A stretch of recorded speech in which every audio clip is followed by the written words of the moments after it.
తిరుమల లడ్డూపై నిరాధారమైన నిందలు.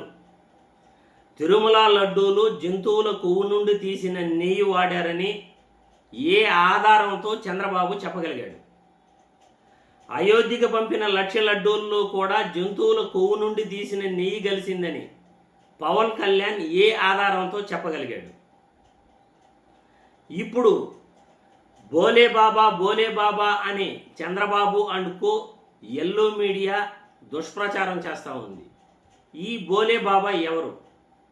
జగన్మోహన్ రెడ్డి పీరియడ్లోనే బోలే బాబా డైరీ నుండి నెయ్యి వచ్చిందని చాలా దుష్ప్రచారం చేస్తూ ఉన్నారు. అసలు బోలే బాబా ఎవరు? దేవుణ్ణి రాజకీయంగా వాడుకున్నది ఎవరు? ఏ ఆధారంతో చంద్రబాబు జంతువుల కొవ్వు నుండి తీసిన నెయ్యి వాడారని చెప్పాడు? వీటన్నిటికీ ఒక్కటే సమాధానం, నిన్న జగన్మోహన్ రెడ్డి చూపిన ఆధారం, ఈ బోలే బాబా చరిత్ర. ఒక్కసారి ఈ వీడియో చూడండి, జగన్మోహన్ రెడ్డి ఏం చెప్తున్నాడు. బోలే బాబా అని చెప్పి మధ్యకాలంలో మీ పేరు ఎవరైనా ఈ బోలే బాబా అని చెప్పి బోలే బాబా అని ఈ డైరీ విషయంలో చేస్తున్న దుష్ప్రచారం అంతా ఇంతగా. అసలు ఈ బోలే బాబా అనేవాడు ఇప్పుడు వచ్చినాడు? అది టీటీడీ బోర్డు మినిట్స్ ఏమా? ఇది TTD board minutes dated 26th June 2018. Jaganmohan Reddy ముఖ్యమంత్రిగా 26th June 2018.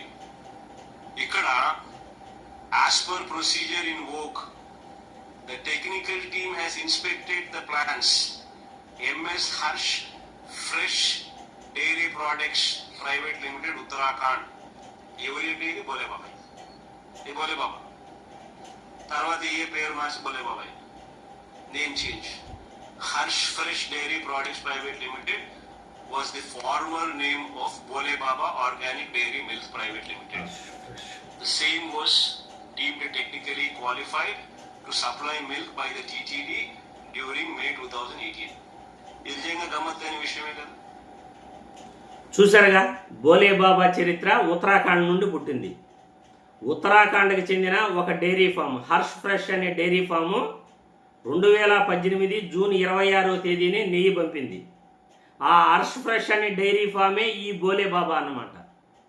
చంద్రబాబు పీరియడ్లోనే 2018 జూన్ 26వ తేదీనే మొట్టమొదటిసారి ఈ బోలే బాబా డైరీ నుండి తిరుమలకు నెయ్యి సప్లై చేశారు. మరి ఏ ఆధారంతో బోలే బాబా జగన్మోహన్ రెడ్డి పీరియడ్లో జంతువుల కొవ్వు నుండి తీసిన నెయ్యిని పంపించాడు, దాన్ని వాడేశారు, లడ్డూల్లో కలిపేశారు అని చంద్రబాబు, పవన్ కళ్యాణ్ ఎటువంటి దుష్ప్రచారం చేశారో భక్తులందరూ చూశారు, దేశం మొత్తం కూడా చూసింది.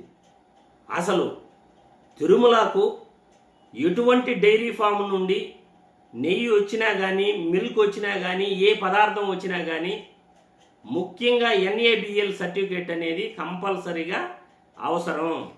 అది మైసూర్లో చేస్తారు, NABL టెస్టింగ్ అనేది. ప్రతి తిరుమలకు వచ్చే ప్రతి ప్రోడక్ట్ కూడా ఈ మైసూర్లోని ఈ టెస్టింగ్ ల్యాబ్లో, national accreditation board of lab technicians, ఆ సంస్థ నుండి ఏ ప్రోడక్ట్ అయినా కానీ అక్కడ ఆ ల్యాబ్లో టెస్ట్ చేసి NABL సర్టిఫికేట్ తీసుకుని ఇక్కడ తిరుపతికి వస్తుందన్నమాట. కింద దిగువ తిరుపతిలో ఆ సర్టిఫికేట్ చూపించిన తర్వాత కూడా ఆ నెయ్యి ట్యాంకర్లని మళ్ళీ కూడా తిరుపతి ల్యాబులు కింద చెక్ చేస్తారు. కింద ఒకసారి చెక్ చేసి ఆ నెయ్యి క్వాలిటీ ఉంటేనే మళ్ళీ పైకి పంపుతారు. పైన కూడా మరొక ల్యాబ్ ఉంది, అక్కడ కూడా చెక్ చేస్తారు. అక్కడ కూడా నెయ్యి క్వాలిటీ ఉంటేనే ఆ నెయ్యిని కానీ, నూనెని కానీ, లేకపోతే మిల్క్ ప్రోడక్ట్స్ కానీ దేవుని ప్రసాదాల్లో వాడటం జరుగుతుంది. వ్యవస్థలో ఇంత సిస్టమేటిక్ రూల్స్ ఫస్ట్ నుండి కూడా పోతున్నాయి. గత 5 సంవత్సరాల్లో కూడా నెయ్యి బాగలేదని, క్వాలిటీ బాగలేదని రిటర్న్ పంపిన ట్యాంకర్లు కూడా ఉన్నాయి. మరి చంద్రబాబు ఏ ఆధారంతో జంతువుల కొవ్వు నుండి తీసిన నెయ్యి లడ్డూల్లో కలిసిందని ఏ ఆధారంతో చెప్పగలిగాడు? వితౌట్ ప్రూఫ్స్, ఏ ఆధారం లేకుండా చంద్రబాబు రాజకీయంగా దేవుణ్ణి వాడుకునేసినాడు. తిరుమల వెంకటేశ్వర స్వామిని రాజకీయంగా చంద్రబాబు ఫస్ట్ వాడుకున్నాడు, తర్వాత పవన్ కళ్యాణ్ లక్ష లడ్డూలు అయోధ్యకు పంపారు అని పవన్ కళ్యాణ్ ఇంకా బాగా వాడుకున్నాడు.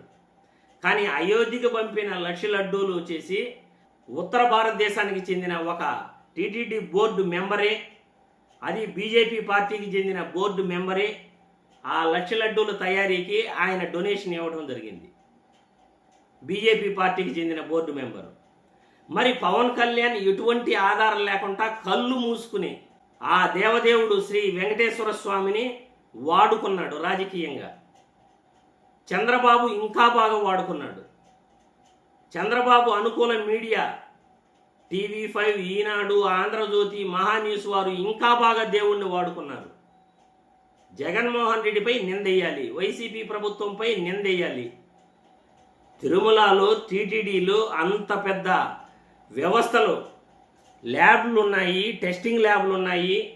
NABL సర్టిఫికేట్ లేనిదే, ఆ సర్టిఫికేట్ చూపించందే పైకి తిరుపతి నుండి పైకి ఏ ట్యాంకు కూడా వెళ్ళదు, ఏ నెయ్యి ట్యాంకు వెళ్ళదు.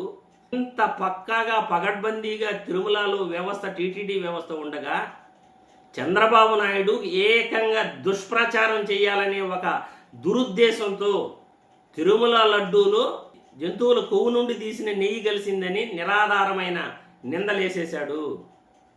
ఇది ప్రతి ఒక్కరికి తెలియాలి. భోలే బాబా చరిత్ర ఉత్తరాఖండ్ నుండి 2018లో చంద్రబాబు ప్రభుత్వంలోనే మొట్టమొదటిసారి నెయ్యి ట్యాంకర్లను తెప్పించడం జరిగింది.